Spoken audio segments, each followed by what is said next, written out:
Admito que no sabía si hacer un análisis de The God of War Ragnarok sin más o bien hablar de él, dado que ya ha pasado un par de meses desde su lanzamiento y voy con algo de retraso, y es entonces cuando he caído en la cuenta de que simplemente quería expresar las cosas que me ha hecho sentir este juego.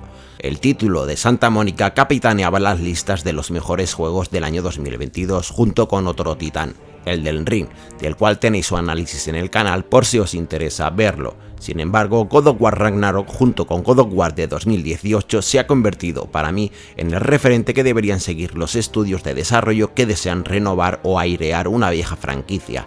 Este título es el ejemplo perfecto de cómo utilizar las carencias de una saga para convertirlas en virtud.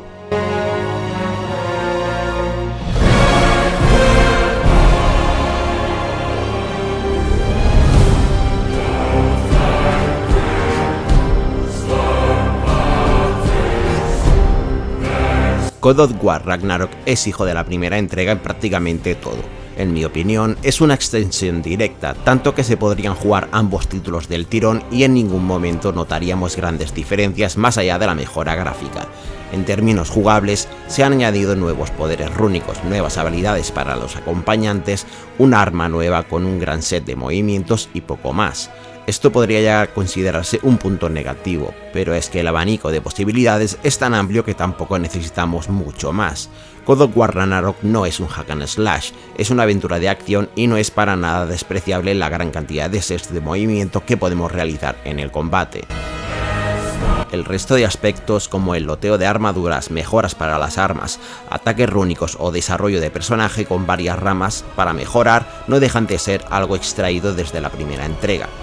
Están ahí para dar la sensación de que avanzamos. Esto es así excepto con ciertos jefes opcionales u ocultos, y no aporta nada excepcional más allá del aspecto visual, que dicho sea de paso mola muchísimo y hacen lucir a los personajes de forma increíble.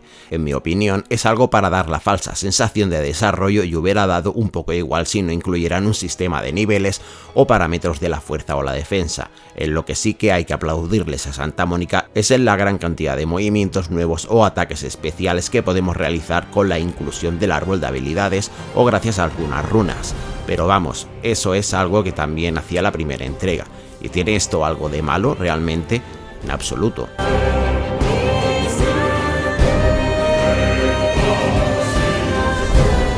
El mundo de God of War Ragnarok está compuesto por los diferentes reinos, y aunque en un principio pareciese que estamos ante un juego de mundo abierto, esto no es así, y es un acierto, porque el título apuesta por una exploración vertical en lugar de por mundos extensos, y en lo personal prefiero este tipo de diseño de niveles, más convencional. Aún así estamos ante un juego mucho más grande que el primero, con muchísimo terreno por explorar. La recompensa por visitar los diferentes reinos es básicamente la misma que en el primero: textos con lore del juego, equipo para los personajes, jefes ocultos y especiales e incluso nuevas áreas. Las misiones secundarias suelen estar bien construidas, aunque es cierto que hay alguna de relleno. Eso sí, los puzzles son los mismos que en el primero y es aquí donde yo pienso que podrían haberse esforzado un poquito más. Quiero hablaros brevemente del aspecto audiovisual de este título, para así quitármelo de encima y pasar al tema más importante del vídeo.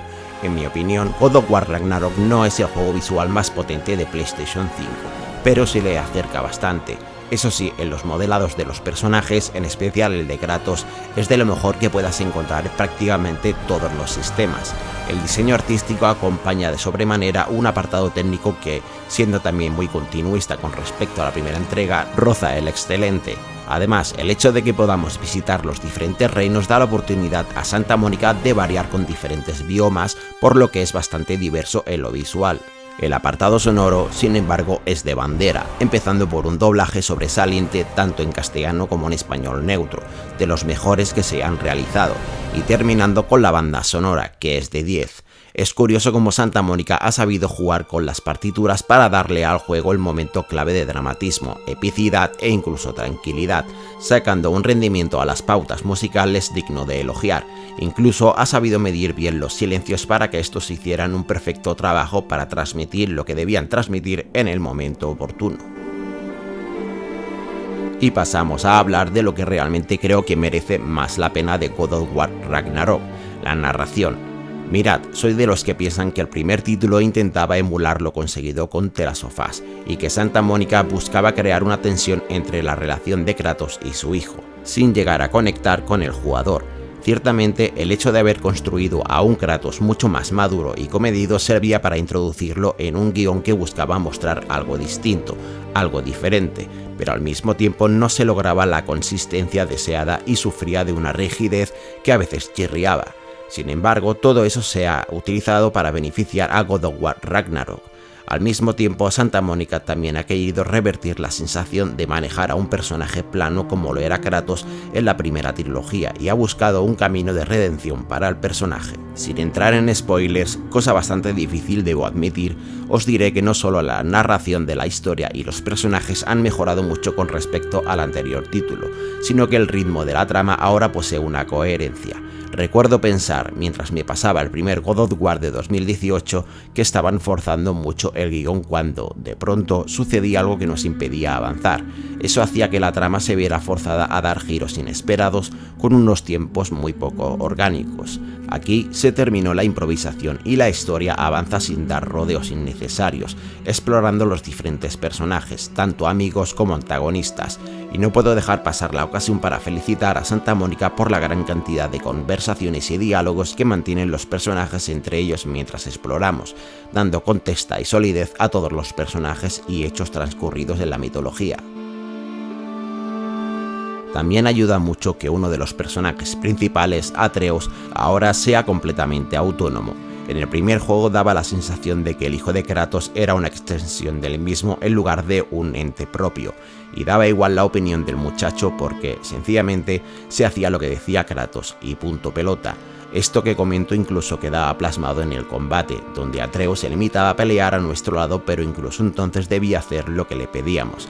En God of War Ragnarok, Atreus tiene su propia autonomía, y eso ha permitido a Santa Mónica desarrollar una historia mucho más profunda y mucho más compleja, dándole al personaje la oportunidad de crecer y madurar.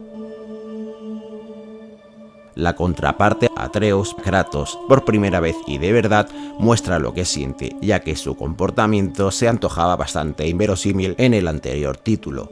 Comprendo que formaba parte de un hilo narrativo para llegar a donde nos encontramos con God of War Ragnarok, pero no puedo dejar de pensar que algunas escenas se notaban demasiado forzadas.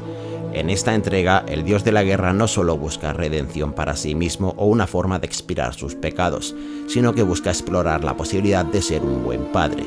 Creo que este punto es uno de los más interesantes de este título, y es que sí, ahora sí podemos ponernos en la piel del protagonista y empatizar completamente con él. Tanto sus decisiones como su comprensión para su hijo se sienten naturales. Por fin podemos ver más allá del odio y el rencor y podemos divisar al ser humano que hay detrás del asesino de dioses, que antaño era implacable incluso con las personas que eran inocentes. Por fin podemos apreciar al hombre detrás de la coraza y sentir que es vulnerable, que todo el mundo tiene sentimientos y emociones y que los lazos que pueden unirte a un hijo son capaces de deshacer cualquier cosa que te tuviera amarrado al pasado. Kratos es quien más crece en God of War Ragnarok, y eso es algo increíble. God of War Ragnarok no es un juego que innove en absoluto con respecto a la anterior entrega, pero es que sencillamente no lo necesita. El juego no deja de ser algo asombroso en casi todos sus apartados. El combate es emocionante, la exploración increíblemente satisfactoria, el apartado audiovisual roza el excelente y la historia, la narración, los personajes y el mimo a los detalles son sublimes. God of War Ragnarok no es solo uno de los mejores juegos de PlayStation 5, es que pienso que será uno de los mejores títulos de la biblioteca de PlayStation. Esto es todo por ahora, os ha hablado Avatar y nos vemos en un próximo vídeo. Hasta pronto.